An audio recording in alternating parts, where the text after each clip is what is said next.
Welcome to the Old River Show. Bienvenue au show de la Vieille Rivière. Merci. Voilà. Merci. Voilà. Thank you. WELA'LIOQ and Hubert for accepting our invitation to coming on the show. And thank you, merci beaucoup Mario d'avoir répondu à l'appel. L'organisme, the organization, what we do is the protection, preservation, revival, and promotion of traditional knowledge and traditional cultural expressions of all peoples. So the peoples that make up our region. So Mi'kmaq, Wolastoqey, Acadian, Irish, Scottish, English, and the recent immigrants that came after. And the reason why we created the podcast is that we want to get to know each other and learn how to respect and appreciate each other's customs, values, and really get to learn about each other's cultures. What makes us unique as peoples. So I guess I'm going to start by asking you, Mario Lebreton, and you, Hubert Francis, to tell me a little bit about your history. So where are you from, and who are your people?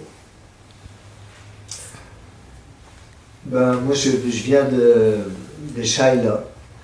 Et puis, j'ai pas mal fait de la musique toute ma vie. Et puis, j'ai eu la chance aussi de rencontrer Hubert parce que justement, j'ai fait de la musique. Puis, je suis une personne qui aime beaucoup voyager, je suis curieux. Et puis, à travers la musique, j'ai la chance de rencontrer beaucoup de gens.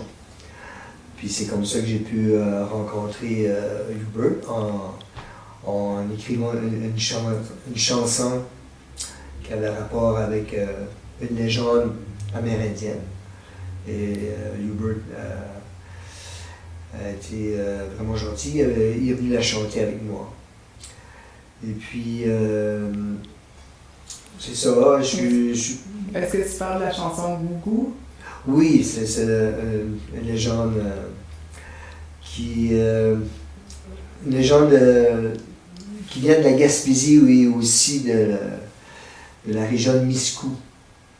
Ça fait que c'est une légende qui parle d'un gros monstre qui sort de l'eau et qui mange les personnes. Puis il y avait eu un festival à un moment donné qui m'a demandé de faire la chanson thème. Et puis, j'ai triché un peu. Il a fallu que je change l'histoire, la légende.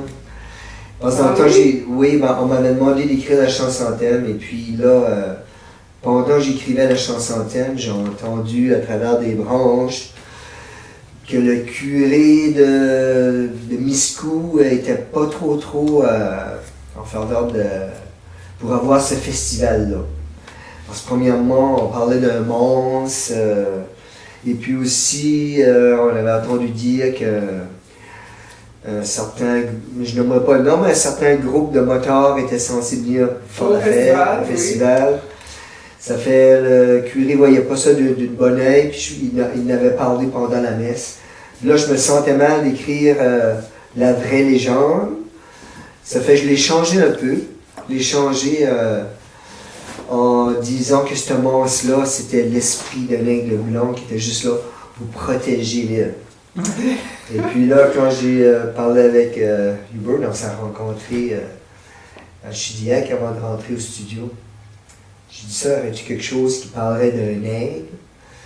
Puis vraiment, ça a été magique. On est rentré au studio. Et puis Hubert m'a dit, oui, je pense que j'ai quelque chose. Ça fait que j'ai chanté la pièce, puis comme par magie, il a embarqué là-dessus, puis il a fait le backup avec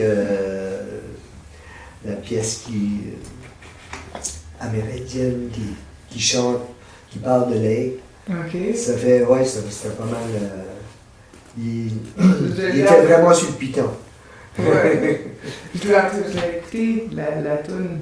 C'est sur ton album Divine Folie. Divine Folie, oui. Oui, elle est vraiment bonne.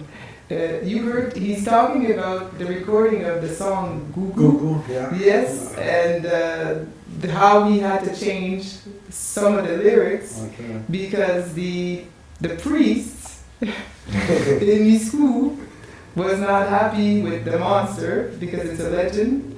So yes, I'm gonna get you to introduce yourself, and after that, if you don't mind, both of you, I'd like, if possible, if you could play the song, or I can play it here. I have it here. I recorded it. Well, we could try something just for fun. Okay. If it's word, it's word. Yeah, Okay. You go to jam. Okay. A jam session is always good. I love jam Oh, sessions. yeah, for sure, yeah. So, Well, my name is Hubert Francis. I'm from Lebreton Indian Reserve. I'm Mi'kmaq. So our people have always been here. WELA'LIOQ, which covers part of Quebec, New Brunswick, part of Maine, Nova Scotia, Prince Edward Island, Newfoundland, so it's a big territory. I grew up on what used to be called Big Cove before they changed it to WELA'LIOQ. I was born and raised on the reserve or reservation. I started speaking English probably when I was 7 years old, when I went to Indian day school, which was a federal school. And from that moment on, well, my journey began. My hard times began. That's when I guess, I don't know, confusion started within me with the new language, and then. so you were basically unilingual Mi'kmaq language all the way up to the age of 7.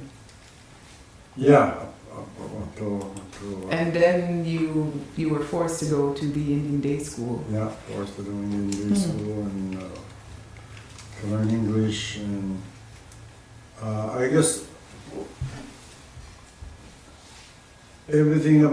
I stopped learning everything about being an Indian, and I started being taught the non-native culture and language and everything non-native, and nothing about me.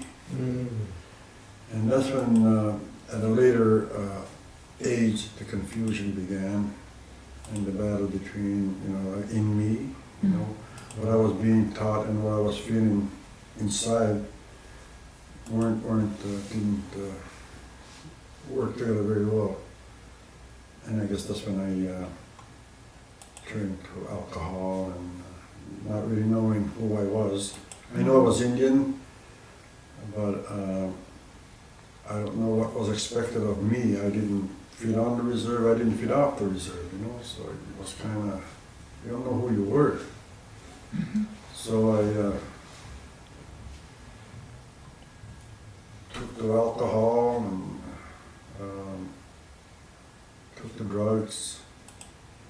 But while I was doing that, there was something that was non-native that was exposed to me while we used to migrate to Maine to harvest blueberries and potatoes every summer and fall. I've heard that Since I can remember, that was to subsidize our yes, food and clothing that are.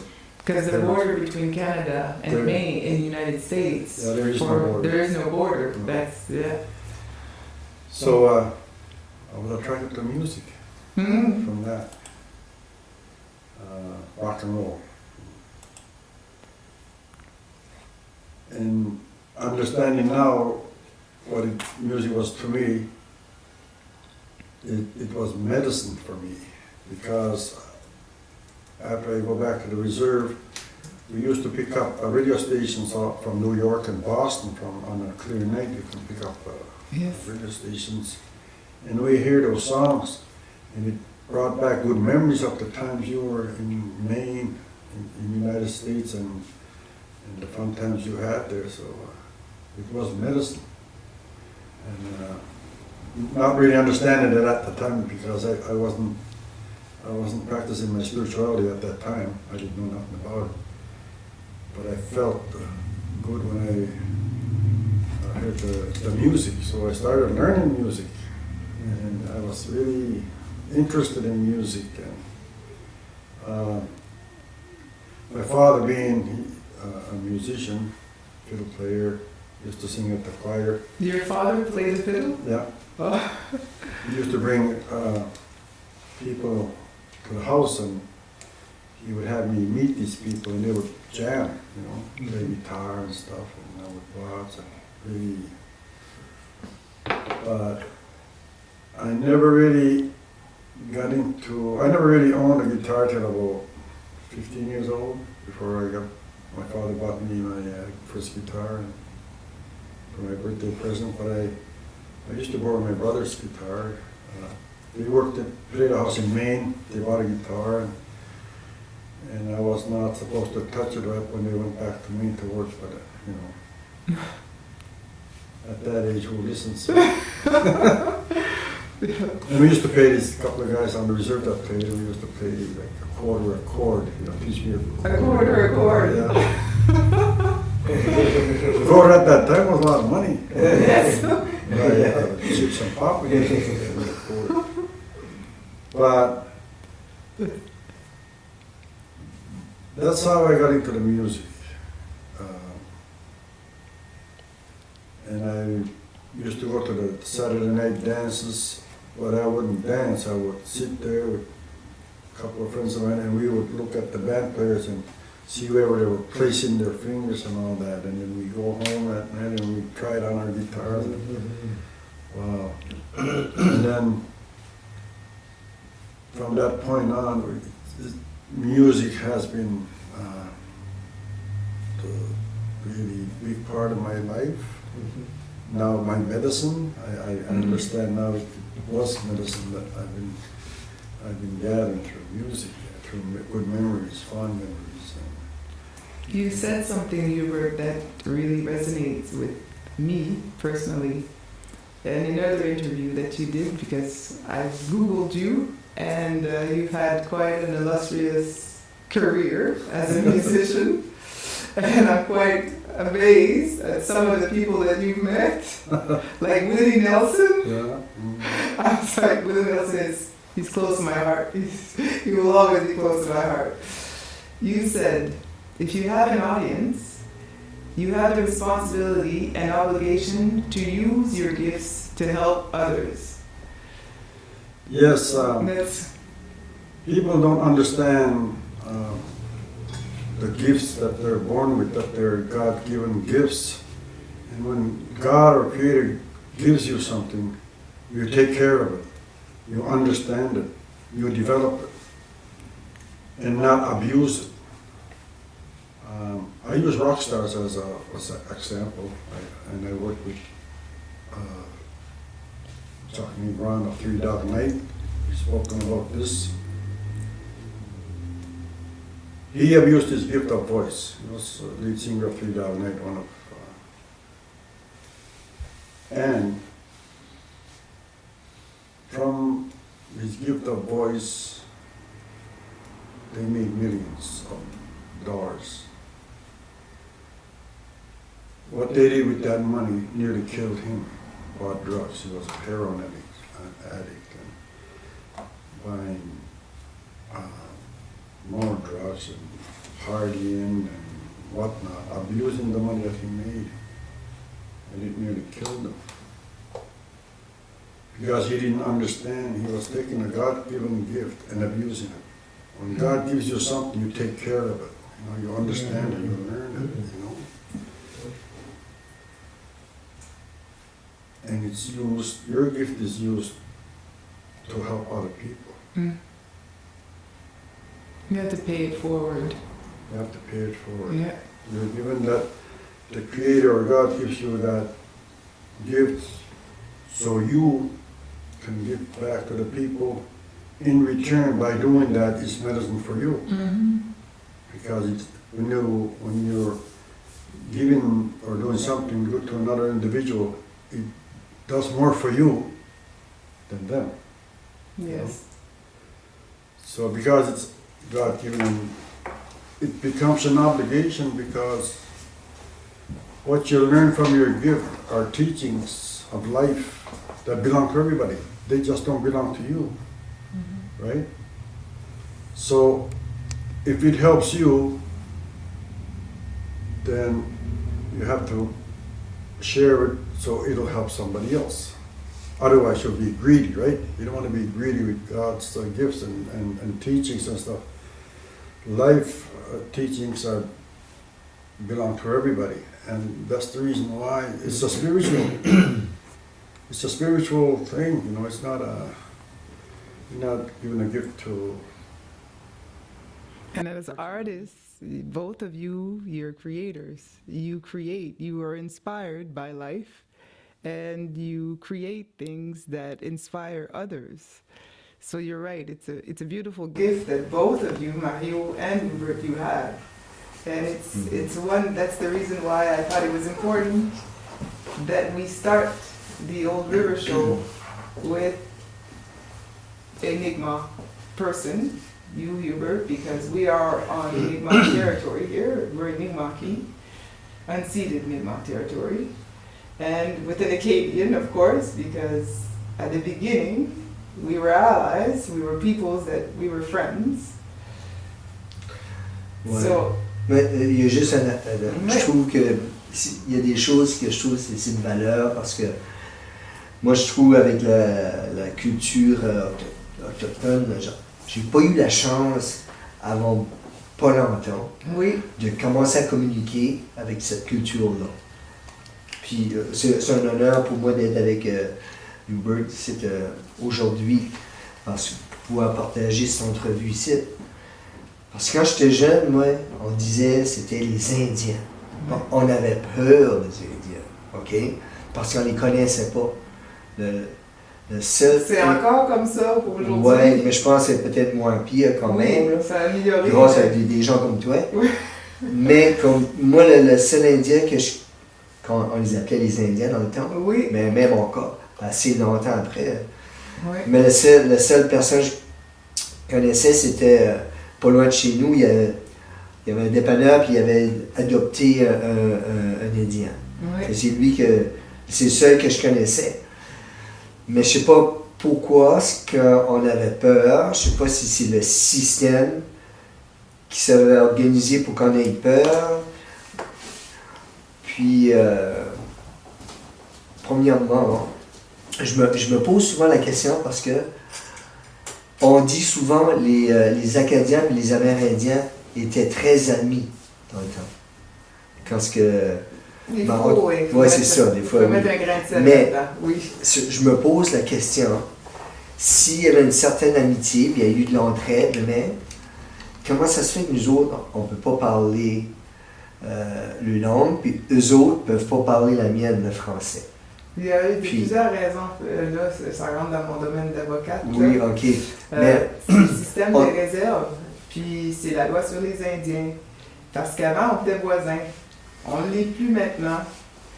When the English arrived, I'm going to translate for Okay. Hubert because he's saying some very interesting things that I know you would really... He was saying that when he was younger, there was only one First Nations person, one Mi'kmaq person in the village in China. il était adopté. He had been adopted in the community. And he's saying, why were we afraid? He says, I grew up in a town, an Acadian town, that we grew up afraid of the Indians. Puis il y avait une réserve pas loin de chez nous, à Brunswick. And there was a reserve not far from our town at Burn Church. Puis pas de communication. And there was no communication between the two. And he says that is something that he's really honored. He feels really blessed to be sitting with you right now for this interview. Yes. Because there's nowhere near, it hasn't been healed, it hasn't been fixed, this trauma, but at least it's getting better. But I was explaining to him that the reason why this segregation exists now is because of the reserve system, for one thing, the Indian Act, and the media. The media is the other thing. Because I know in Acadia, a lot of what we grew up seeing and hearing and knowing about First Nations, we got from the news. It's the same for me. I'm from Saint-Quentin, Kedgewick area. And school. And school, yes, exactly. Yeah. So we heard, it was in our history class, and it was little snippets and not the truth. And we were fed that by the nuns and the priests at the beginning, and then after that the teachers who, they were not giving us the truth. It's by design. And yes, It's by design because in the beginning, the Indian and the French people, they worked side by side. They helped each other. We borrowed a lot of utensils from the French, like frying pan we still call la boelle. That's la poêle, la boelle, yeah. la poêle. La boelle, yeah. That's the Mi'kmaq word for Frying fry pan. Good. Even the basement, we call it. Oh, yeah. We never used to have basement until they built houses and they had basement. And today they call them la cave. La cave. That come from la Okay. cave. Okay. Okay. Words like we never had cows. In our language, we call them wenjidian. Translated into English, it's French moose. French moose. That's what we call the cow. Oh, yeah. Even today, wenjidian, French moose.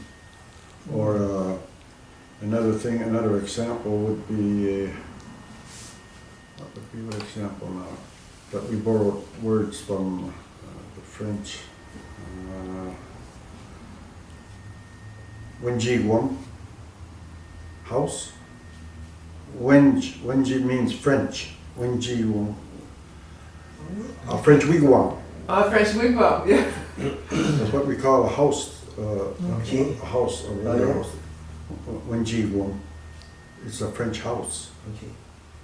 That So- fascinates me because what I've noticed through my travels is that when peoples come together, we come with our own cosmology, our own knowledge systems and ways of looking at the world.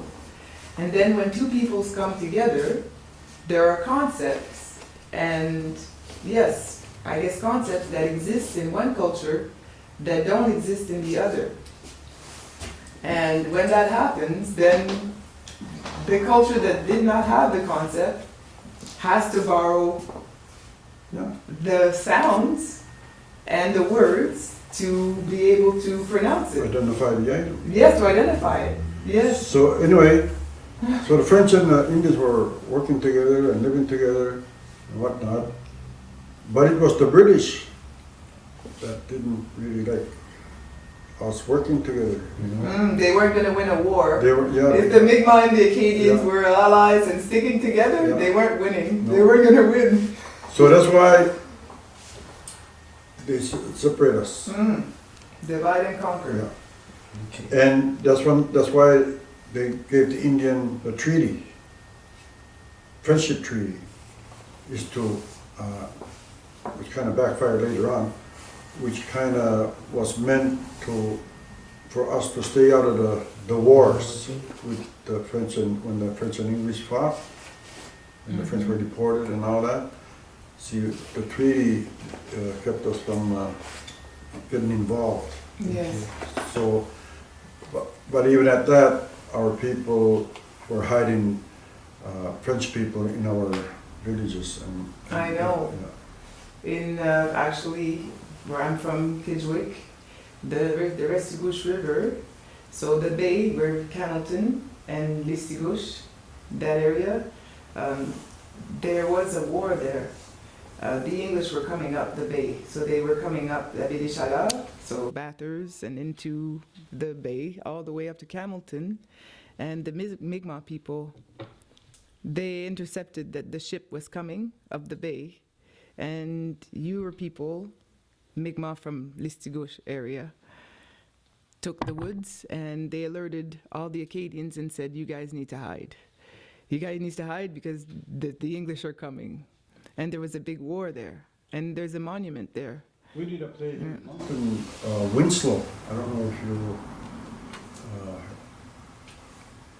And it told that history, part of that history Yes. of General or this army guy, Winslow. Yeah, Winslow. Yeah, and the guy that put the production together is used to be a lieutenant governor. I have a hard time saying his name. He's got a real Hermitage, they call him Hermitage or Chasson. Oh, Hermenegilde Yeah. Chiasson. Yes, Hermenegilde Chiasson. He's another Acadian It was artist. quite a Yes. production. Yes. And we did it over here. But yeah, and see a lot of this history, the true history wasn't taught in our schools. You know? And it's by design. Because if the French and Indian got together like we are right now, without the involvement of a third party or whatever, government or whoever, then we could fix a lot of our problems that we have today, you know. We cannot let somebody else dictate to us how to fix the problems or what the problem is. The French and the Indians should sit down and really discuss this, or the French and the English. Here's what happens. The government tells the Indian one thing, and he tells the French another. So the French and Indian argue, they fight. Then they tell the English something, and then they tell something different to the French. So the English and the French fight. And same thing with the Indian and the English. So what they're doing is they're creating a divide between the.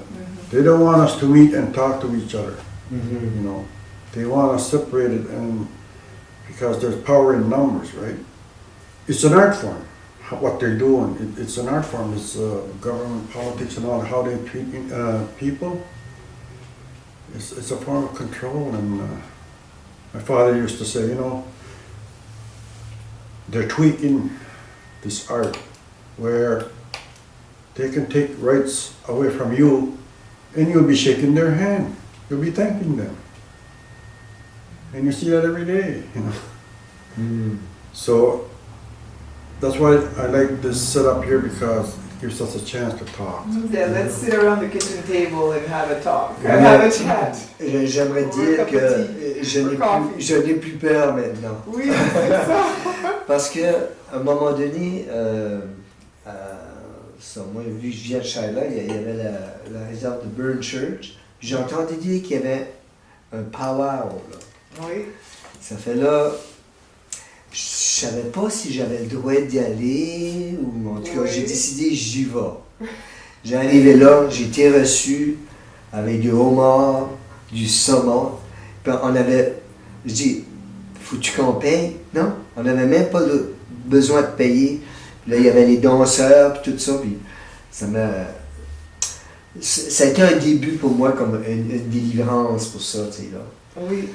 Puis après ça, j'ai eu la chance de faire des sweat lodge avec un book touche avec Gilbert. Pass. Yeah. Et puis là, bon, ben, tu sais, là, c'est encore plus smooth l'affaire, tu sais, là. Puis là, j'ai fait la pièce avec lui. Ça fait qu'à un moment donné, je pense que il y a des choses qui sont aussi en train de se faire. Si je garde, on va aller au Cacta, garder un spectacle, ben, ils vont dire qu'on est sur les terres des Premières Nations. Puis il faut respecter ça.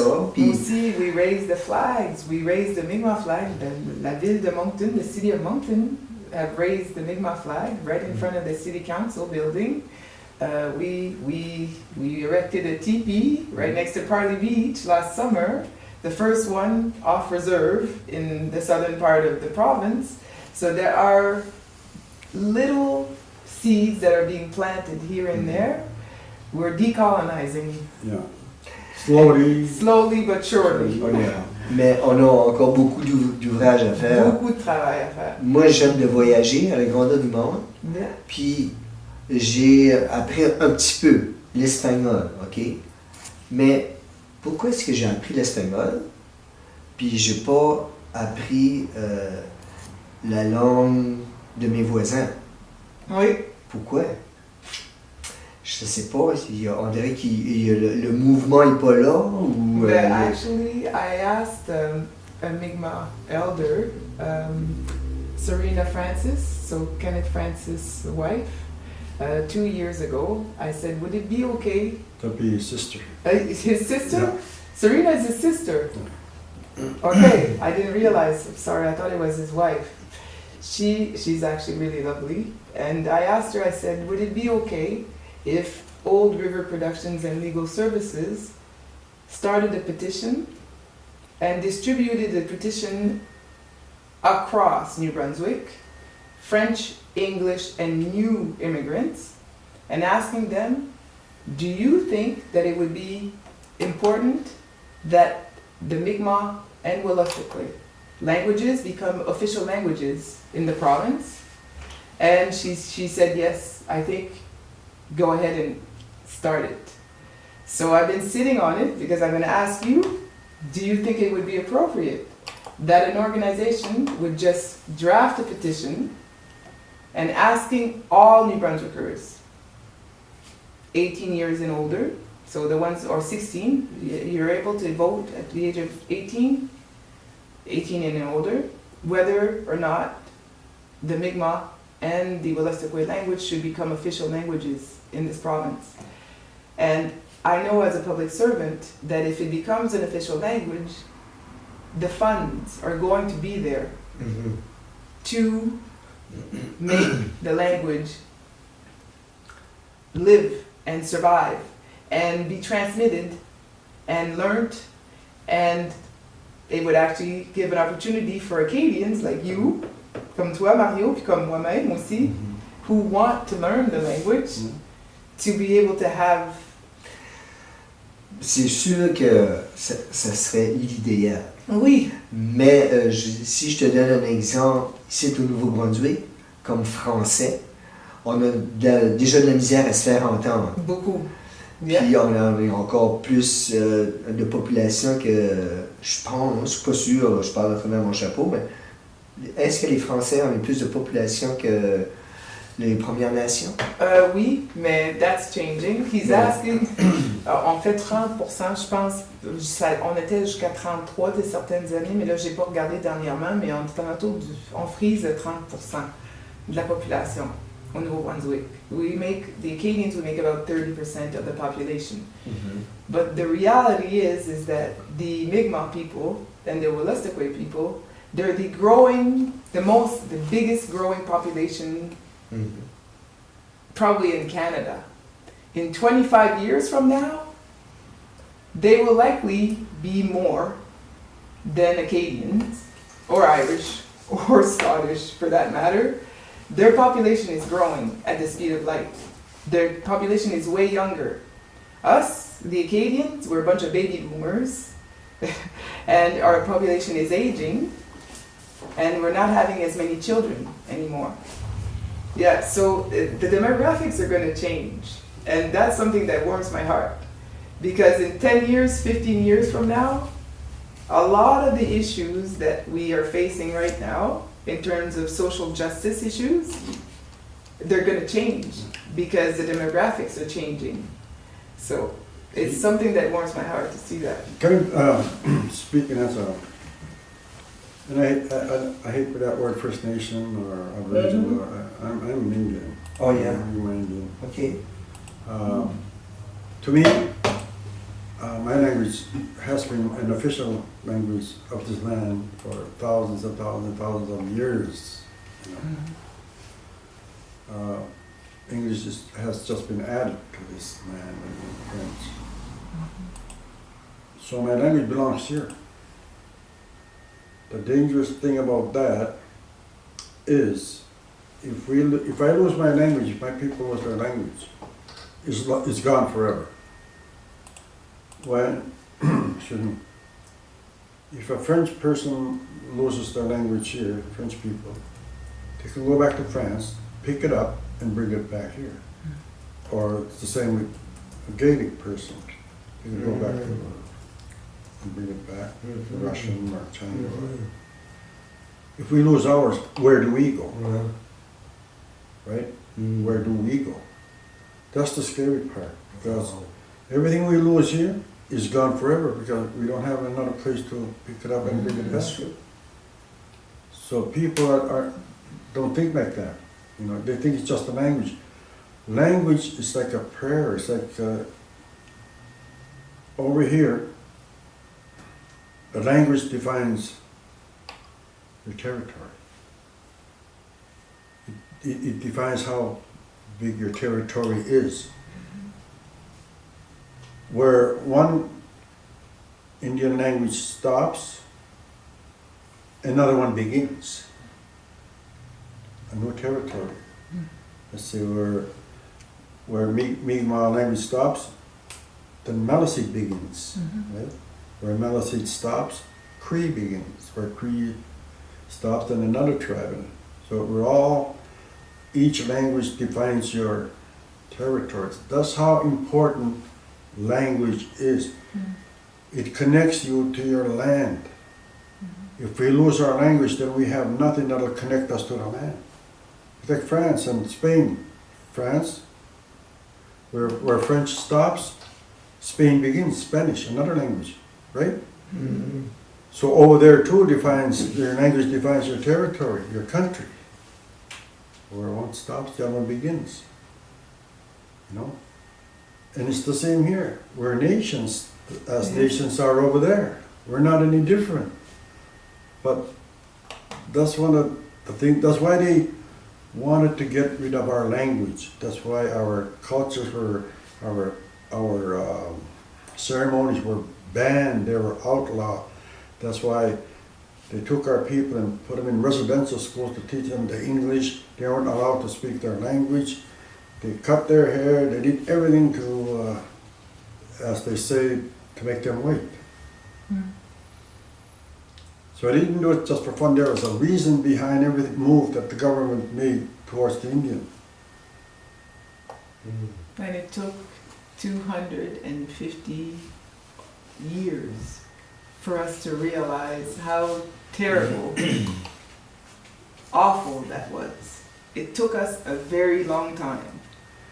See, And that there is not acceptable. no, we have a right, I have a right to be Indian, to remain Indian. It's my language, I have a right to it, like anybody else. But you have the right to read French, English, French, and whatnot. We have the same rights as anybody else on earth. So what can we do if we're Acadians and we want to help in order to make sure that the Mi'kmaq language lives and thrives in Mi'kmaq? Well, How can we do it to be respectful, first of all, of your people, but also to, as friends, help to keep it alive? well, our people helped the French when they came here a long time ago, to remain here, to survive here. Now we need the same help in our own land.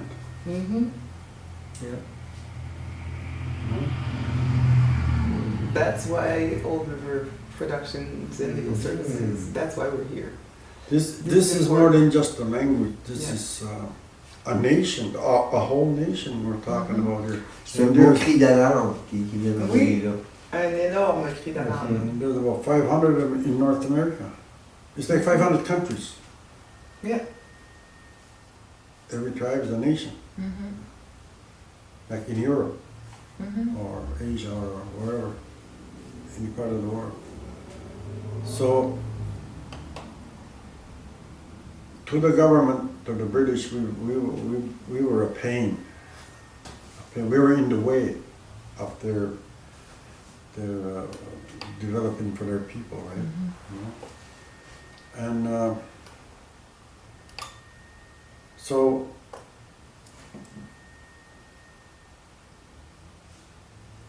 we need to really take a good look at this. And my father was a really big motivator for me. because he taught me all this, my rights, my Aboriginal rights, my Indian rights, my, Yes. There's an ongoing policy that started when they had the first Prime Minister of Canada.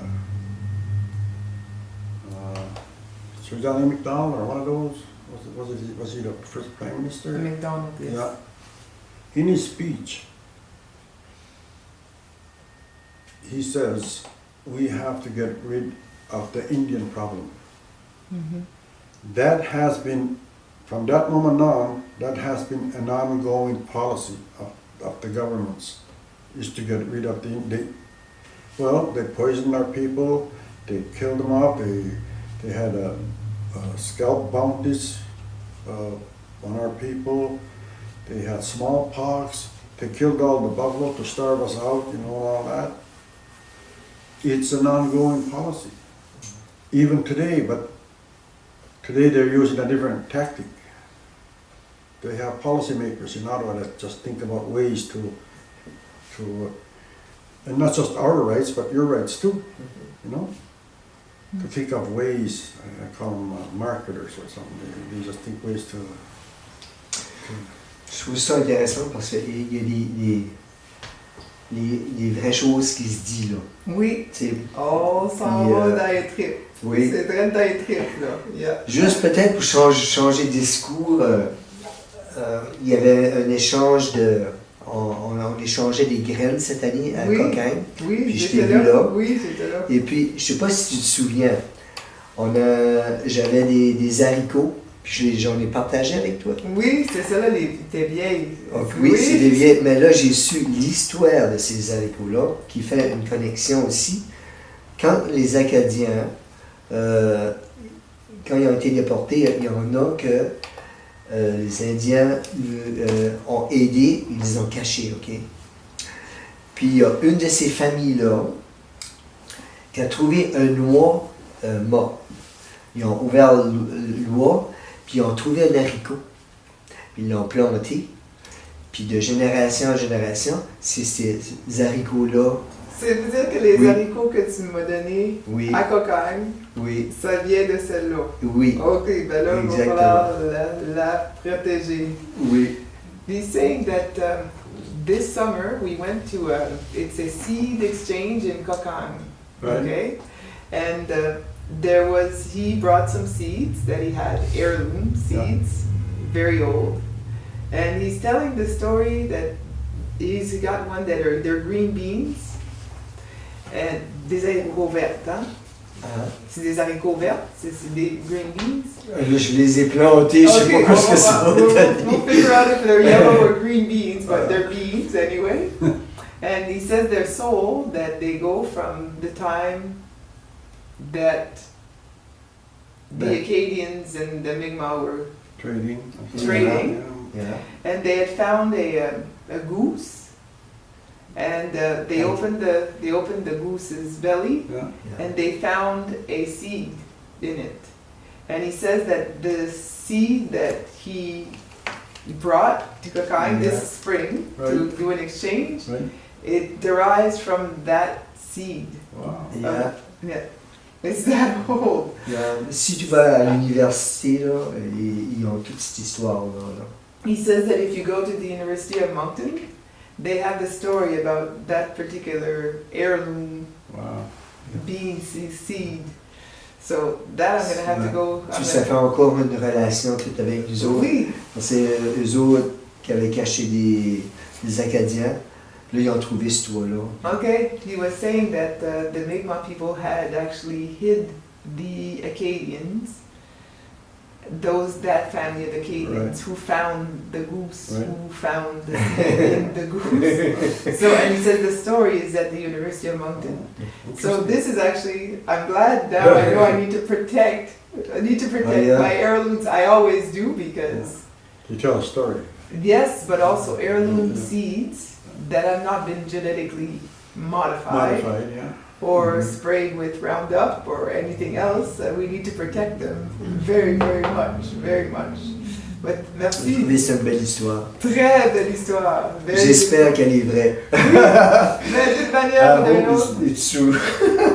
but one thing's for sure is that the spirit of us thinking about it and aspiring towards that is true. So that's good. That's the important thing. So the ongoing part of my life with the alcohol and whatnot, and then my father was really working politics. He was representing the Indians of New Brunswick. He was president of the Union of New Brunswick Indians, one of the strongest organizations in Canada, because it was run by the people. Today, it's run by the chiefs. The people are not even asked their opinion, you know. And that's another story. That's another By story. design. That's by like. design.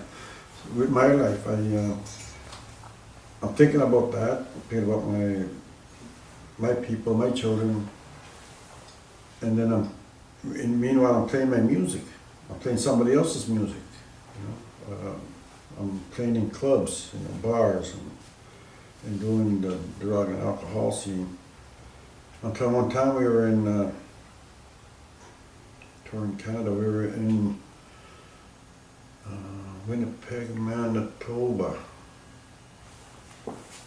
No, we were in Saskatchewan, Saskatoon, Indian bar. We were touring as Eagle Feather, the club band, the rock and roll dance band. I'm gonna want to know more about Eagle Feather too, because that's... So we were performing one night, and I seen an Indian woman. She must have been about, I don't know, maybe 7 months pregnant. Passed out. Like that. And here I was singing and playing my song. And then this guilty feeling came over me. And I was questioning myself, and I'm saying, wow, am I contributing to the demise of my people? This is while I'm playing music. Man, I was feeling bad. Yeah. So I finished the tour, we broke up.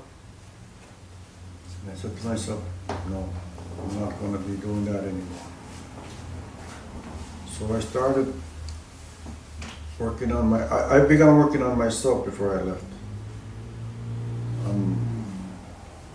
Spirituality was still, I was talking with a colleague of mine, James Augustine. And so when I got home and we broke up, in that time I found my spirituality. I went to my first sweat lodge. I learned about my culture, my ceremonies, spirituality, connection to Mother Earth, to the Grandmother Moon and all that, and the teachings of life that came from the elders and the ceremonies. And then I started my own. I went solo, but used Eagle Feather as a backup. I didn't have a backup per se. Whoever backed me up was Eagle Feather, right? And meanwhile, I'm being taught, and I'm going fasting, I'm going sweat lodge, I'm going all this, and being taught. So I'm not going to play nobody's music anymore. Up to that point, I was playing somebody else's music. I'm going to play my own. And I'm going to start singing about who I am as an Indian person. What our teachings are that belong to everybody, not just the Indians. Just because it's coming from me, that doesn't mean it's an Indian teaching. It's life's teachings, it's the Creator, right? So, and I'm using that teaching of sharing and using that position of influence. When you're in a position of influence, then you have to share. When you have people listening, you have to share something. So that's how I started my solo career. What I was learning, I was sharing in song, in music, and sobering up. The man took me a ceremony where I pledged not to drink for the rest of my life. You know, made a promise to Creator. So, and the teachings that went with that, when you are taking care of yourself, you're always getting ready and ready to be there for when your family needs you, or your child, or your friend. Because when you're passed out, you cannot help anybody, let alone help yourself. So you always have to be in that position where you're ready to help a family member, your child. You'll be there 100%. You know? So I'm learning all this, and I'm so excited. And me and my brother would travel 200-300 miles to go to a ceremony at Sweat Lodge, that I had this urge to share. I was so excited about who I was the teachings, that, man, spirituality, that's where the answer is. Spirituality. And everybody's spiritual. But everybody lost their spirituality, was taken away from them in their home countries. And they were given something else. So in my music, this is what I talk about and sing about it. And to help, I always tell people, I want to try to introduce yourselves to you. So you understand a little bit more about yourself after tonight, you know? So you're using your music and your voice so that to show the can- people who they are. to look at their insides and learn. Their spirituality. The spirits that guide them are actually the spirits of their loved ones that have passed on. Yes. Their help is not in church or anywhere. The spiritual help is all around them. The spirit of their grandmother, their grandfather, a brother or a sister. Those are the most real thing that people know when because they see them. They don't understand it, but I help them understand. Hey, that's your grandfather telling you to go here or to go there, or that's your grandmother. That's your sister, spirit. That mind-body-spirit connectedness, it's so important. You're spiritual first. And we're spiritual beings before anything else, and we're in a body. So the mind-body-spirit connection is crucial. And the younger generations, we need to really work to make sure that because I don't want them to be lost, that's the way I was. Exactly. So we need to make sure that connectedness stays solid. The answer is not in the bottle. The answer is not in a pill. The answer is around you. It's within you. Here's what happened. I was so busy learning about another culture, another language. I wasn't learning anything about who I was as an Indian person. The answers that I was looking for were within me. They weren't at the church. They weren't at the rehab. They weren't at the wherever.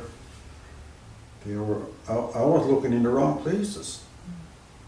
But I learned to look within, the help of spirituality. We look for our own medicines. Moi, je trouve avec le médium de la musique, qu'est-ce qu'il dit, c'est plaisant de le partager avec sa musique aussi. Puis nous autres, ben, ça nous apprend à connaître vraiment son message. Parce que si on a la chance de le voir jouer, sinon, on ne va pas aller sur la réserve ou à quelque part pour l'écouter.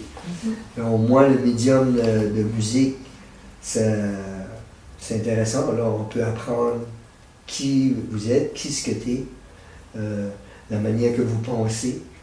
Puis, oui, c'est intéressant. He's saying that the fact that you're using the music as a new medium to convey is helping us Acadians or French Acadians from here communicate with you and get to know you and to learn, because it's easy for us to take in and understand and appreciate. So, because he says we don't have the habit of going on reserve. And that's just another question, another issue, because I've always asked the question.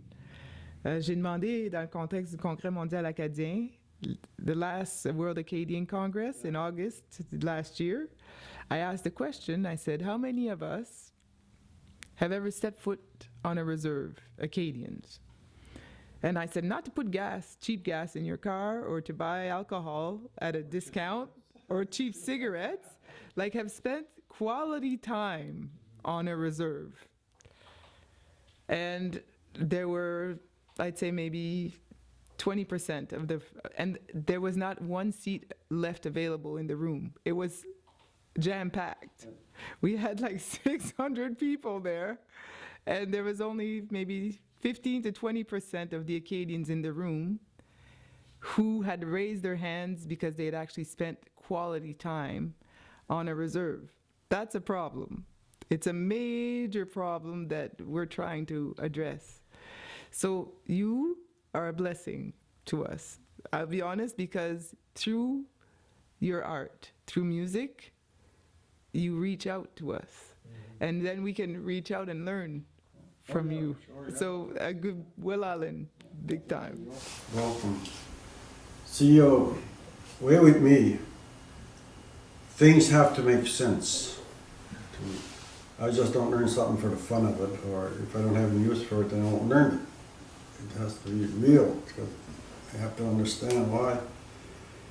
And just understanding an experience that I've had with music, whether it be rock and roll, or country, or even chants, or even hymns. They're all music.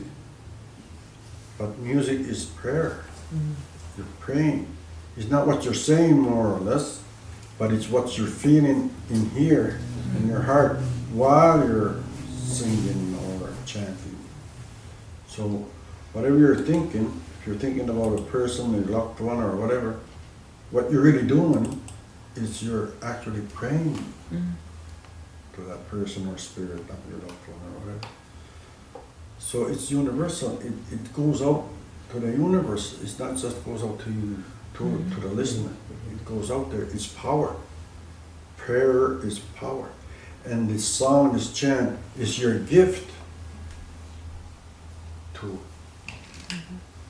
the universe. You know? It's a gift. That's what you're offering. When I pray, when I ask for something, I have to pay for that. I pay with the tobacco, or my sweat in the sweat lodge, or the sun dancers when they pierce. They pay for their prayer because they're asking for a lot. They're asking for something, you gotta give something back, right? So it's the same with a song. You're really giving back the song. You're offering yourself and that song. There's so many elements It's of medicine. the Mi'kmaq culture that I wish that the colonizers, when they arrived here, I wish we could go back because they missed the boat. There's so many aspects of your culture that is absolute magic, beautiful. Like, for example, I just recently learned, because I'm learning a little bit, and I'm learning about how to respect the customary laws and the values. You will leave a little bit of food for the spirits. Yeah. They're offering. They're offering, so you have a meal, and then you will take a little bit, and you will leave it out for the spirits. Yeah. And that is absolutely beautiful. And the fact that we were not able to learn this is, I find we should have learned. And there's a number of other things, like at the school, I went to the elementary school in El Subukto, and they start with a smudge. Yeah. So it's the kids, before class, they will pass on the sage in the bowl, the smudge bowl, and they will all individually smudge. Yeah. I wish it was like that. It can be. Everywhere. Yeah. It's once you understand that, once you understand the purification, just because it comes from an Indian, that doesn't mean you're learning Indian ways. No, it's everybody's ways. If you want to better yourself, you want to feel good about yourself, you want to be there for your family, your children, then it's yours. Take it and use it. It's yours for your benefit. You know?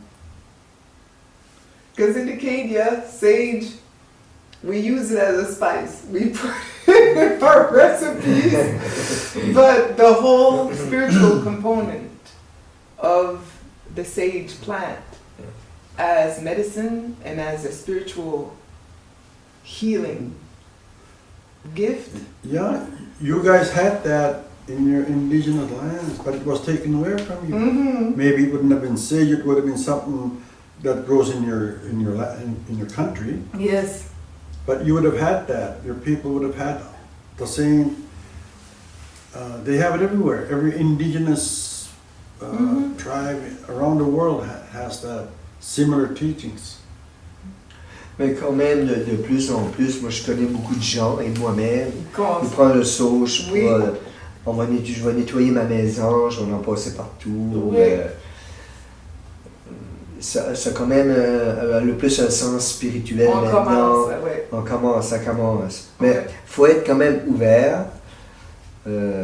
Ici, il y a des ouvertures qui se font, comme je garde, moi j'habite Cocagne maintenant. Oui. Depuis 2 ou 3 ans passés, il y a eu un gros rassemblement, il y a eu un genre de powwow Oui. là, qui a organisé, je sais qu'il y avait Suzanne Légère. Suzanne qui était Légère était, là-dedans. oui.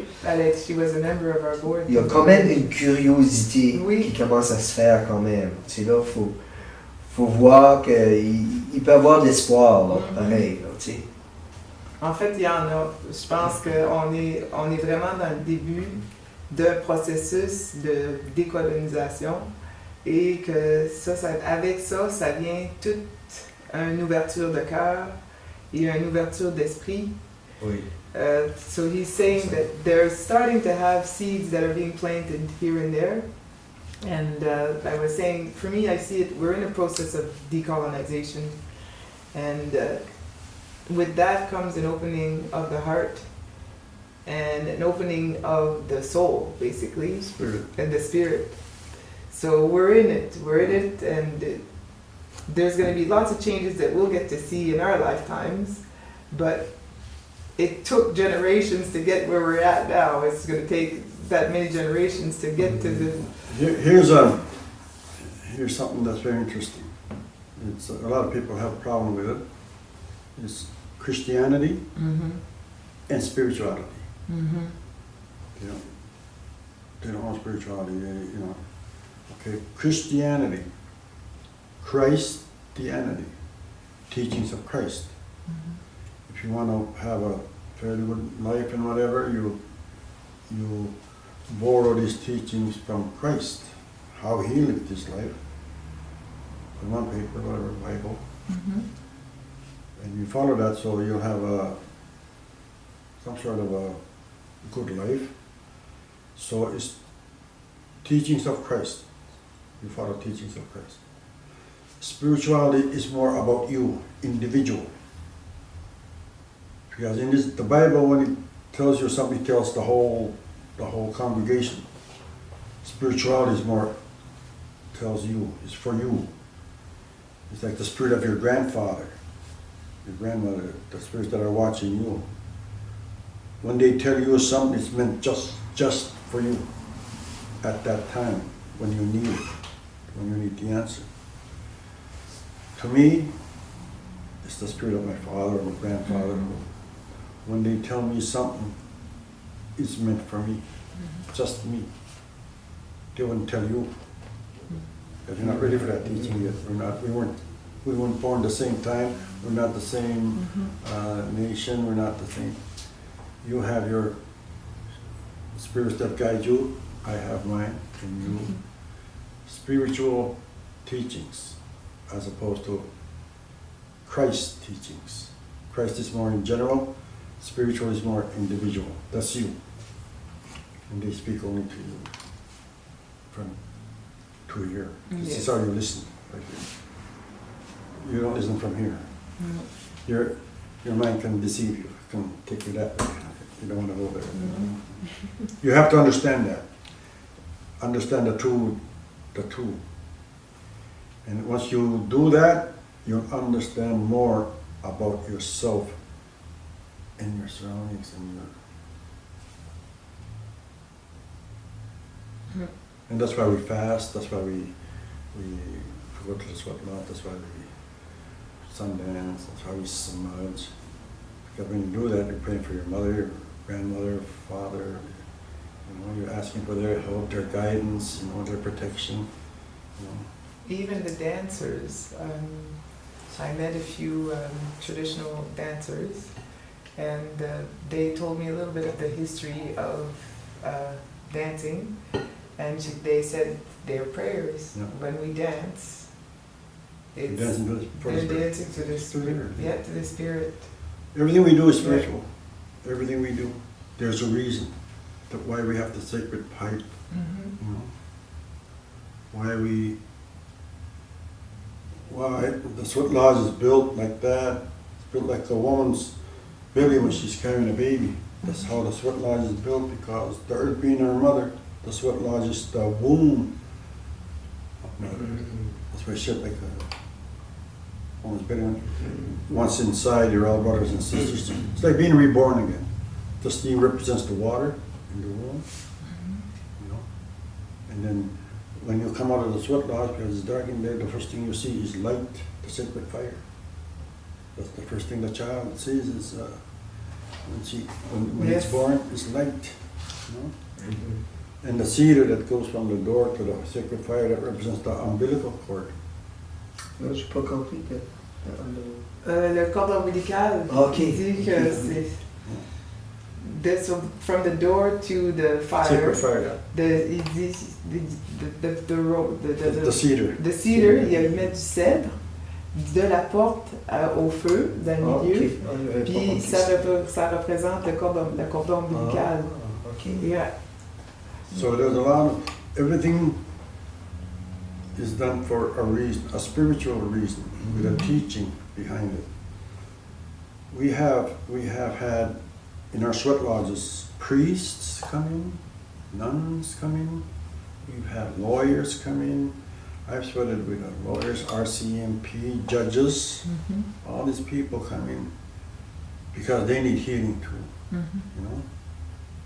They have a very tough job that they do that goes against their feelings. They're always going against their feelings, because so they need to release, they need to heal, you know. So they come to the sweat lodge and they heal. And once you're all in the sweat lodge, now because you're being reborn again, you're all brothers and sisters inside the sweat lodge. It's like when a woman carries quintuplets or triplets or whatever. They're all brothers and sisters, and same with the sweat lodge. And you treat each other as such. I've had French family come from Clare in Nova Scotia. Yes. They come into the sweat lodge, and we've had a lot of people coming from different nationalities and stuff. And then once out of there, now you're brothers and sisters. Now you treat each other as brothers and sisters, not like enemies. Do you guide? Guide, yeah. You guide sweat lodge? Yeah. Oh, yeah. Oh, no. So the teachings spiritual teachings are what's lacking out there. That's why there's so much racism, there's so much hate, there's so much fighting, there's so much killing, because people are not grounded, they don't have a foundation. They don't have spirituality that connects them to Mother Earth. You know? They don't have those teachings, natural teachings they call them. The same teachings that kept the water pure, you know, the pollution away. That's what I'm seeing. Yeah. And that's where you were talking about. I make a difference between spirituality and religion. Like you said, Christianity and spirituality. As a very young child, I've always made that disconnection, because I find that religion, it has evolved into something, not just Catholicism or Christianity. It's control. it comes from the outside. Yeah. It's somebody from the outside That- teaching that- us about God. Yeah, But spirituality, you're learning it from your inside. yeah, from your heart. You're feeling it. Yeah. You're a spiritual being in a human body, so you're living your spirituality from the inside out, Yeah. which is different for me. It's a big difference. See, And a Bible was written by a man. yes, rewritten And many times. by a man, somebody. And one thing I've learned is a man can lie to you. A man can lie to you. Just because it's written in a fancy book and binding, that doesn't mean it's true. Somebody wrote that. Somebody made that book. Listen to your heart and you can't go wrong. Exactly. We're conscious beings. Yeah? Every single human being, actually not just human beings, every living thing on earth, we're conscious beings. So if we say mind, body, spirit connected, things will go better. Spirituality will come into our lives from the inside out. That's what's missing a lot in this world. So, So basically, Yeah. that's what my music is all about. I perform. In between songs, I talk a little bit about this, plant seeds in people's heads. And so when they go home, they'll start wondering.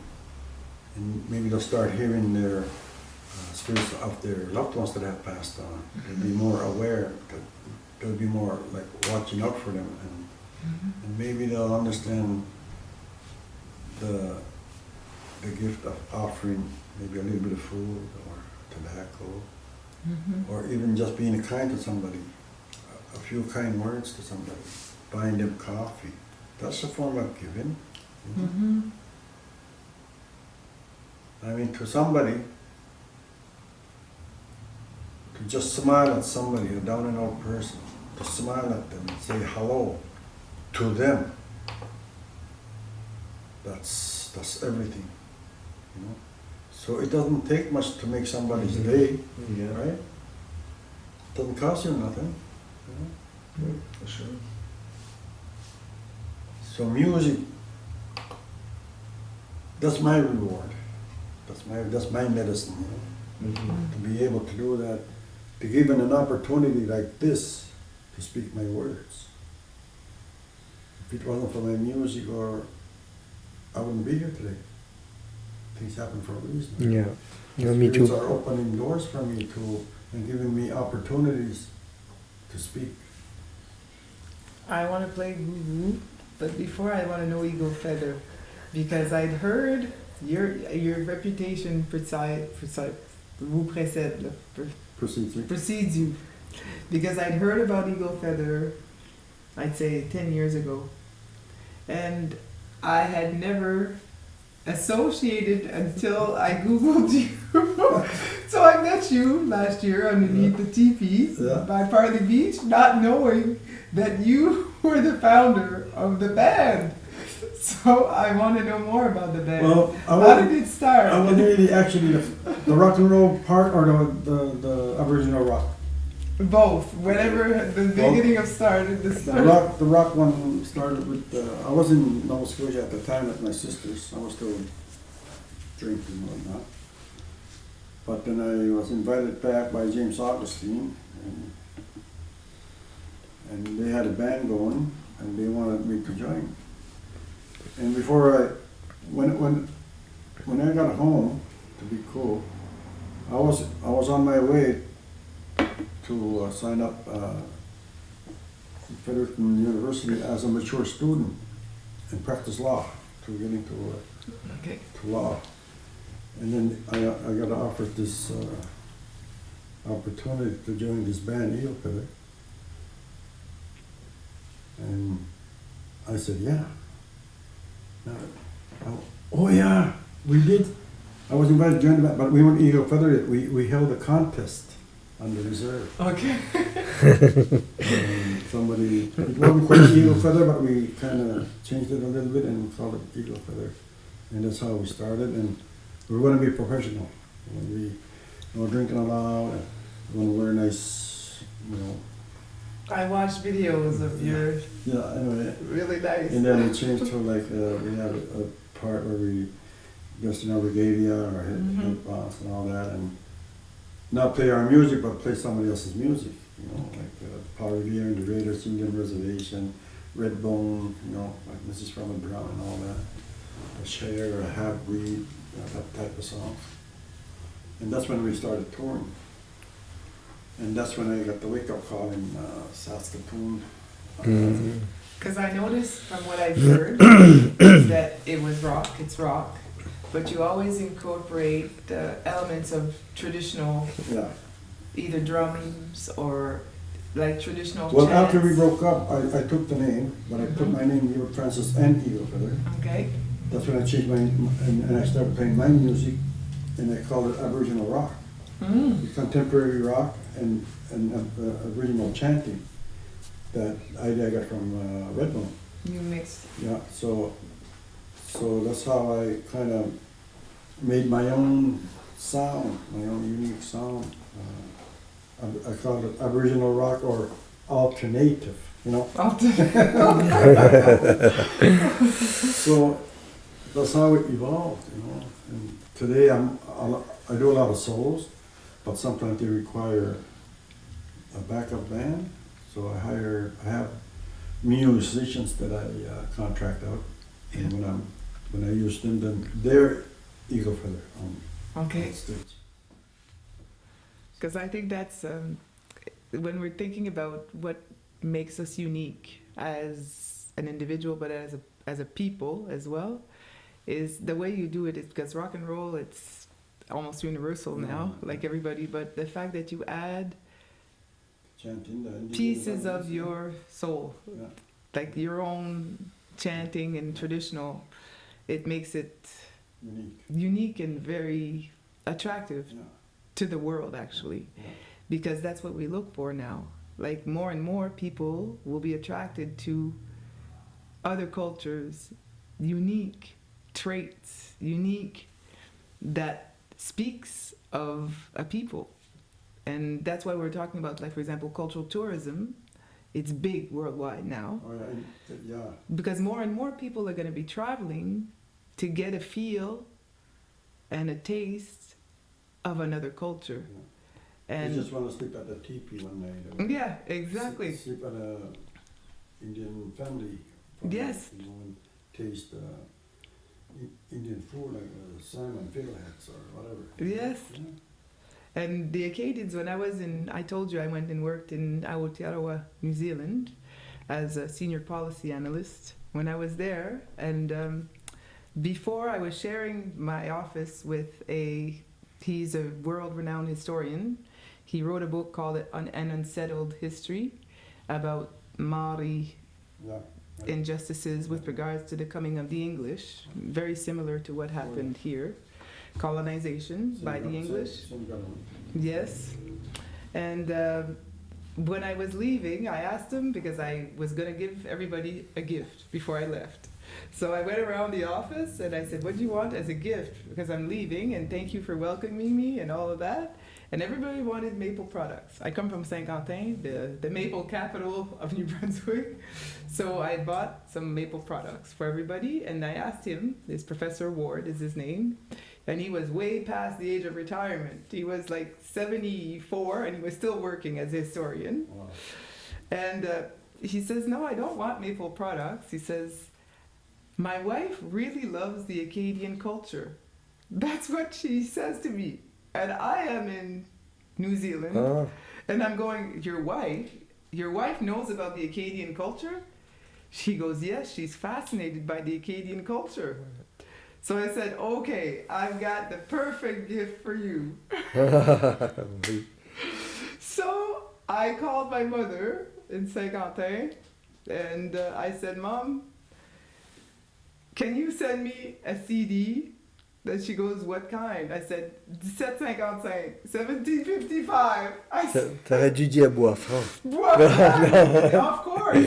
Ça aurait été better. Parce que ça vient avec un 50 ans que je jouais. Ben Il y avait moi qui étais avec eux autres. Ben, il y avait toi, puis René Savoie. Ouais, mais eux autres venaient de 50 ans que je jouais. Oui, c'est ça. Bois-franc aurait été mieux.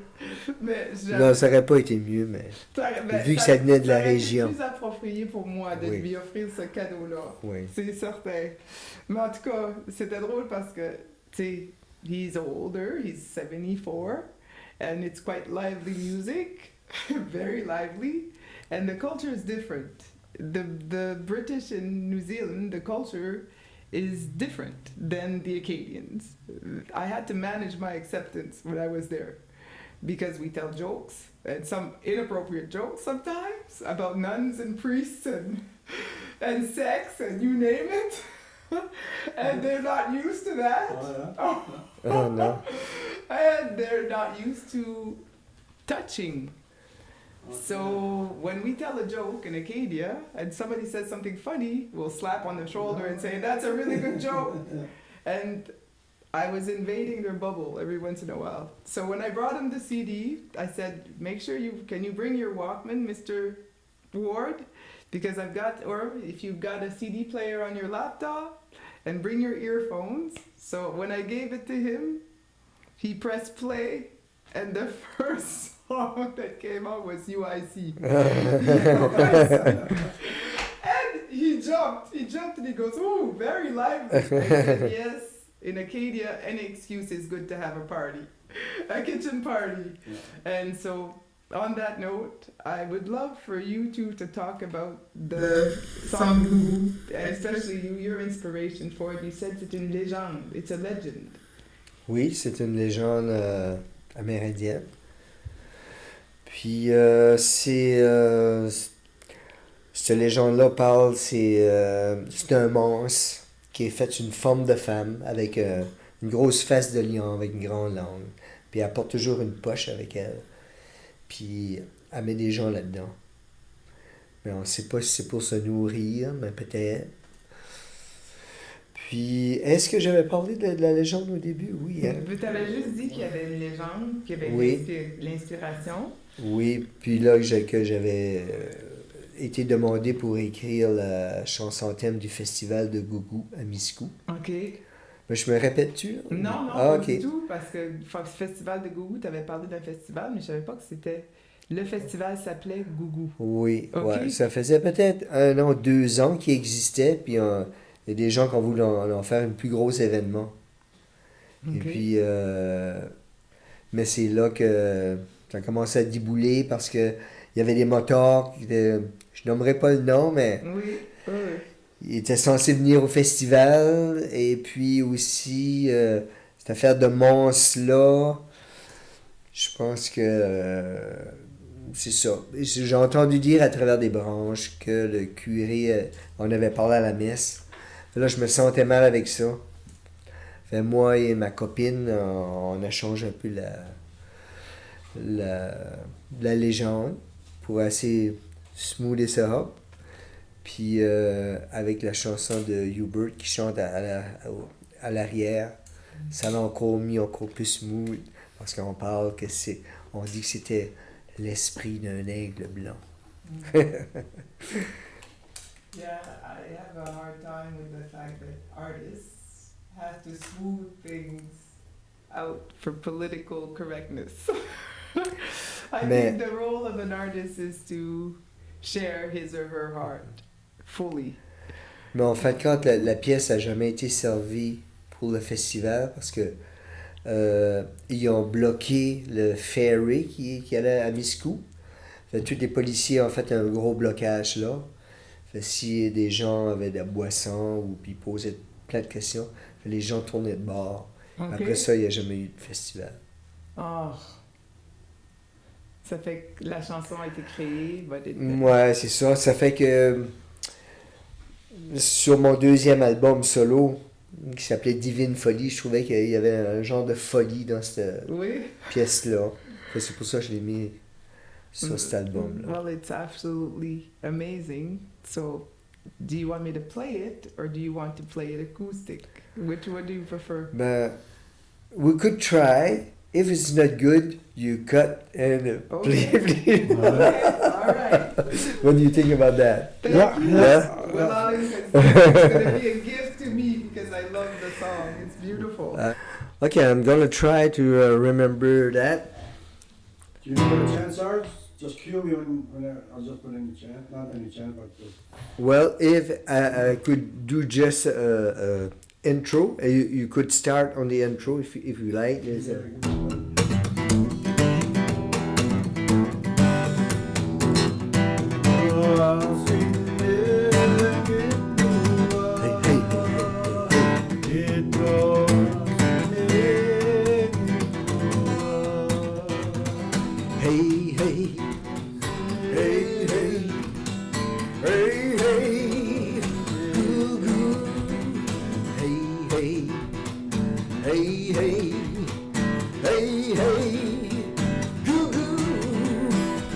dont la réserve m'a raconté un vieil Indien. La légende de Gougou, protectrice de Miscou. Kita siningit buah, kita siningit buah.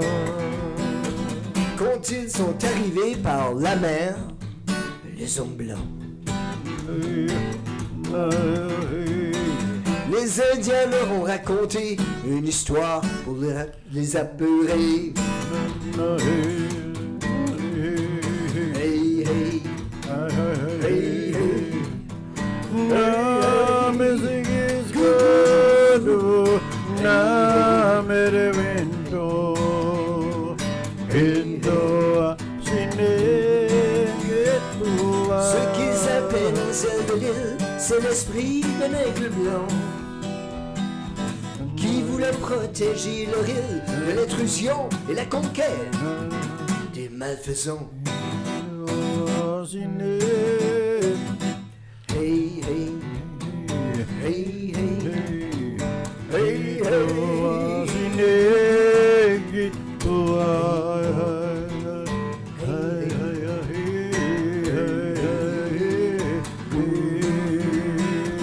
Faut pas croire tout ce qu'on racontait sur la Gougou. Na music is good. Une sorcière, un lion marin, sortons de l'eau. Na mere window. Hey, hey, Hey, hey, hey, hey, même si qu'on la chante aujourd'hui et qu'on en rit, même si ça fait longtemps de ça, ça ne veut pas dire qu'elle n'est plus là. Hey, hey, siningit buah, kita siningit buah. ce qu'ils appellent dans le ciel de l'île, c'est l'esprit d'un aigle blanc qui voulait protéger leur île de l'intrusion et la conquête des malfaisants. It's good. Na mere window.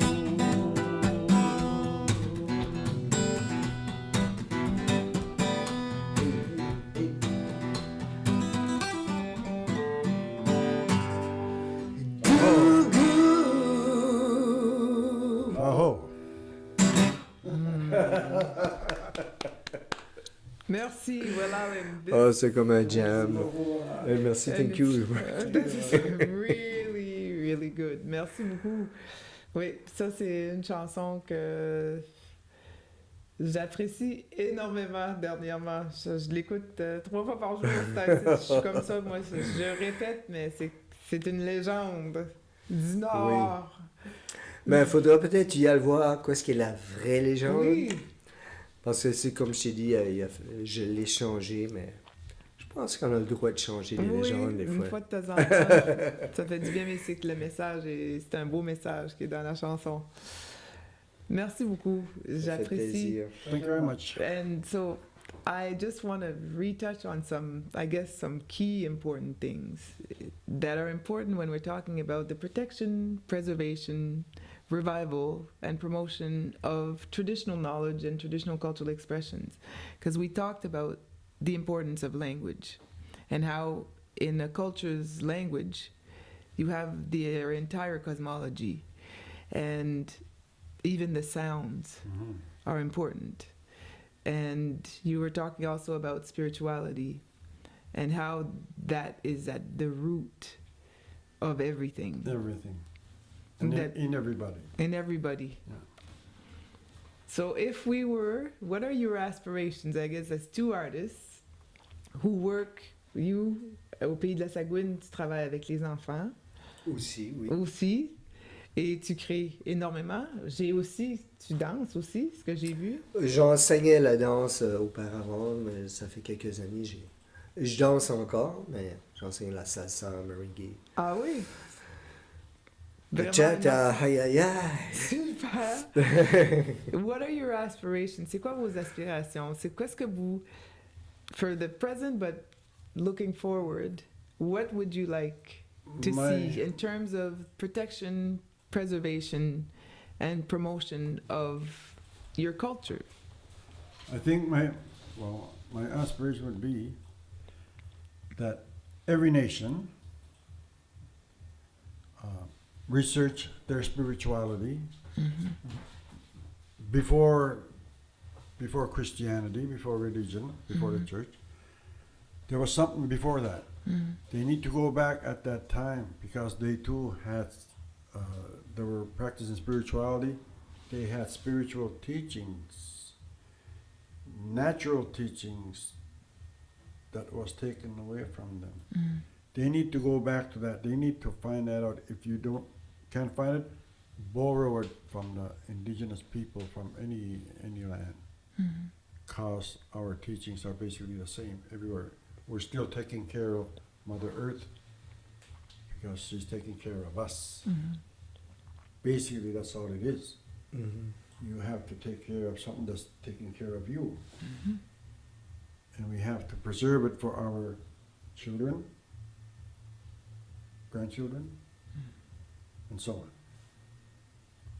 Well, Alan, and on that to me is, I agree, big That's time. Key. It's key to our survival as. So having spaces where the children can actually. Well, if they can teach Shakespeare, if they can teach catechism, if they can teach science, if they can teach whatever that's destroying the world, why not teach them something that will fix the world? And that's spiritual teachings, natural teachings, common sense. Thank you very much on that one. It's a message now that is gone through this podcast. It's gone worldwide. So you put it up there. So yeah, it's everybody's responsibility. Mais pour ma part, c'est sûr que je compose pas avec la même pensée que quand j'étais jeune. Quand j'étais jeune, c'était plutôt sur beaucoup de chansons d'amour, avec une petite relation que j'avais. J'avais une tonne de chansons d'amour. Puis parce que j'ai jamais vraiment joué les pièces des autres parce que je me trouvais pas assez bon. Je faisais mes pièces à moi, mais ça m'a servi plus tard parce qu'après ça, j'ai toujours continué dans la composition. Si je garde mes derniers albums, des choses que je vais parler, comme, je sais pas, il y a une pièce qui s'appelle entre autres Tout va trop vite. C'est comme pour dire comme les décisions qui sont prises souvent les plus hauts placés de cette société sont souvent prises pour l'économie et non pour l'écologie. Ça, c'est un exemple. Puis aussi, j'ai écrit une pièce pour la liberté de la rivière Chocolat. Quand ils ont ouvert les vannes, j'étais là, il y avait plein de gens sur le bord de la rivière. J'ai écrit cette chanson-là qui s'appelle Petit coup d'hier pour la liberté de la rivière. Ça fait que mes sujets ont quand même pas mal changé. Puis je pense que plus que ça va, j'essaie d'avoir des textes encore plus simples maintenant, plus faciles à comprendre. Ça peut parler du jardin que je veux planter ou des choses comme ça. Quand tu dis plus simple à digérer pour lui ou elle qui écoute? Ouais, ou non, mais je dis plus ça, simple? je me trompe peut-être un peu. J'aime faire les deux. C'est le fun d'avoir des pièces que les gens peuvent imaginer chacun. OK. Alors? Ouais, leur pensée, ils peuvent donner chacun leur pensée sans voir. Mais on dirait de plus en plus, dernièrement, j'essaie d'aller directement. C'est simple. Je trouve ça peut-être un peu plus chaleureux. Ou je me trompe peut-être, mais en tout cas, je fais les deux. OK. Ça fait, je suis sûr que ça va m'arriver encore de faire des chansons d'amour, mais ça fait moins partie de mes thèmes maintenant. Tes thèmes sont plus au niveau de conscience Oui. collective sur des sujets sociaux et environnementaux. Aussi, oui. De l'heure, oui. Ça, je peux juste m'imaginer pour les gens comme toi qui sont très conscients. Ça vient te chercher, là. Mm-hmm. Mais c'est sûr que j'arrête pas de faire la musique traditionnelle. Oui. Ça fait des années ça fait 21 ans que je suis au pays de la Sagouine, c'est ça que je fais. Ça fait 10, 11 ans qu'à tous les dimanches, on fait la musique traditionnelle au Old Triangle. Puis c'est vraiment, on fait des rencontres incroyables. Des gens qui viennent de la grandeur du monde. La musique traditionnelle est jouée dans la grandeur du monde. Puis, Oui. On fait je suis une personne qui aime beaucoup les gens, j'aime de voyager, puis j'aime de recevoir, puis j'aime de rencontrer. Puis c'est qu'en Acadie aussi, on a des instruments traditionnels, comme par exemple le violon. OK? Oui. Je pense que j'utilise toujours cet exemple-là d'instrument parce que le même instrument va sonner complètement différemment si c'est un Irlandais qui joue le violon, si c'est un Cajun qui joue le violon, Oui. si c'est un Japonais ou un Chinois Oui, qui joue le même les violon. différents styles, oui. Ça va sonner, le même instrument va sonner Oui. très Oui. différemment. And it's a lot of the soul. It's the soul or the spirit behind. We were talking about oui. how different cultures, say you take a fiddle or violin, the same violin will sound completely different if it's an Acadian playing it or if it's a Japanese person. The same instrument, or an Irish or a Cajun person, it will sound completely different. But you're right. The music, the sound, it's a spiritual thing. We can play the exact same instrument, but with different collective souls, I guess. And make it different heart. from a different heart, and it will sound completely different. Which is the beauty of music, really. Oui. Quoique maintenant, avec, on peut voyager plus facilement avec l'Internet. Oui, Un Acadien peut quand même jouer de l'Irlandais ou oui, du Scottish. Mais je comprends comme si tu viens de la place puis tu joues, mais on a chacun toute notre histoire là-dedans. oui, c'est ça. Quand on joue en arrière de ça. C'est justement. And we all have our little elements of culture that we have to protect. Like la gigue acadienne. Yeah. And beyond all that, different cultures, different languages, the sun shines on everybody. Mm. We're all the same distance to the sun. Mm. No one group of people is closer to the Creator than the other one. Mm-hmm. We're all the same distance, and that's equality. Mm-hmm. It's very important. Very, very important. If you can think like that, then that should eliminate racism and I'm better than you type of attitude. We're all children of Mother Earth. Mm-hmm. The social constructs that have come through thousands of years, we have to let those go because you're right. Yeah. And we're all just one because right now we're sitting apart from each other, but there's no space between us. We're actually just all one. Yeah. The space that we're seeing, we're perceiving, it doesn't exist. We're all connected. So that's, Mother Earth. yeah, yeah, it's the truth. Mm, We all belong to her. She don't belong to us. yeah. Mm-hmm. It's hard for a lot of people to grasp that. Because if you say, what do you mean? I don't own the land. I bought it. I got the deed for it. What do you mean? It's my land. They don't understand. A lot of people, the colonial ways, they don't conceptualize. They were conditioned to think like that. Yes, it's social conditioning. Yeah, it's all conditioned. Mm-hmm. That's why the Indians were free sharing the land, Mm-hmm. the French, or any newcomer. Because the land, we understood like the land belonged to everybody. It's still the same earth if you go down to China, it's the same earth, it's not a different world, Yeah. you know? It's just a different part of it. Chinese take care of China territory, you know? Spain, Spanish people take care of Spain, part of the earth. We live in North America, we take care of North America territory, land. Whoever's here takes care of it. See, this is where I mean, like, as a lawyer, and I've studied history of colonization. That was my first degree before going into law. The colonizers, when they arrived here, and the missionaries, they missed the boat because they did not see. They were on a mission. Yeah, I know. Yeah, they were on a mission. Because they missed it. Yeah. They totally missed that they were not facing a bunch of savages. No.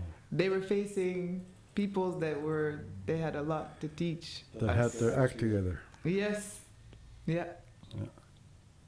And that, on that note, je veux vous dire merci. I want to say thank you, WELA'LIOQ, from the bottom of my heart, Thank for you for having me. coming. Yeah. Merci, ça m'a donné la chance de passer du temps avec vous autres. And I hope, Hubert, we're going to have chance to do something else in the future. We will. we have to have more working together, Yeah. more collaboration. Yeah. And it's happening. It's happening up there. I've had a lot of collaboration with other cultures, you know, Lenny Gallant, Sarah McLean, Richard Wood, some artists here in New Brunswick. So yeah. And us, well, Old River Productions and Legal Services will keep being a team player.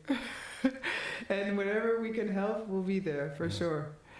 And I would like to take both of you out for lunch or dinner as soon as the coronavirus pandemic has been resolved, so that we can actually go sit together at a restaurant and have a meal. All right. So it will be in Shediac, because I got some coupons for Le Moque Tortue. Oui. So it's a nice concept of a restaurant. Right. You can play games, old school games. So this will be nice. But so yeah, so thank you very much for coming. Well, thank you for having me. And